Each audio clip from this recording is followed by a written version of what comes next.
ஏதோ ஒரு மாநிலத்தில் அரசு பேருந்து ஓட்டுநர்களுக்கு வண்டி எடுக்கிறதுக்கு முன்னால் இந்த ட்ரக் டெஸ்ட் எடுப்பாங்களாம். அதாவது வாயில் வச்சு ஊதுற மாதிரி சரக்கு அடிச்சிருக்காங்களா என்ன அப்படிங்கிற மாதிரி செக் பண்ணுற மாதிரி எடுத்துகிட்டு தான் வண்டி எடுக்க விடுவாங்களாம்.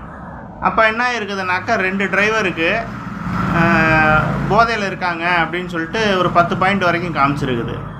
காமிக்கவும் அவங்கள வண்டி எடுக்க விடலையா. ஆனால் அவங்க இல்லை நான் தண்ணி அடிக்கவே இல்லை அப்படின்னு சொல்லிட்டு வாதம் பண்ணியிருக்காங்க. வாதம் பண்ணியிருக்கிறப்ப அப்போ என்ன பண்ணியிருக்காங்க, இன்னொருத்த டிரைவரை செக் பண்ணும்போது அவருக்கும் அந்த மாதிரி இருக்குது அப்படிங்கவும் என்ன காரணம் என்னன்னு விசாரிக்கும்போது அவங்க 3 பேரும் பலாப்பழம் சாப்பிட்ருக்காங்க.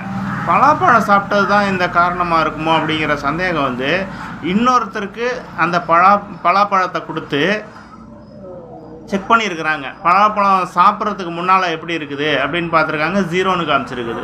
பலாப்பழம் சாப்பிட்டதுக்கு அப்புறமா பார்த்தீங்கன்னாக்கா அது 10 பாயிண்ட் வரைக்கும் காமிச்சிருக்குது. காமிச்சதுனால ஒருவேளை இந்த பலாப்பழம் தான் காரணமாக இருக்குமோ அப்படின்னு சொல்லிட்டு அதுக்கப்புறமா வண்டி எடுக்க சொல்லியிருக்கிறாங்க. இது மிஷின் தப்பாக காட்டுச்சா இல்லை இது பலாப்பழத்தினால அப்படி ரீடிங் காமிக்குமான்னு தெரில. இது மாதிரி தான் இன்னொரு சம்பவம்.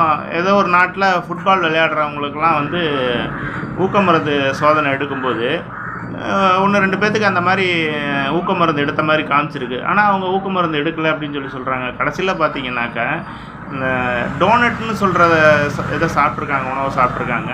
அதில் பார்த்தாக்கா கசகசா தூவி இருப்பாங்களாம். அந்த இது சாப்பிட்டா அவங்களுக்கு மட்டும் அந்த மாதிரி ஊக்க மருந்து எடுத்துக்கிட்ட மாதிரி ரிசல்ட்டு காமிச்சிருக்குது.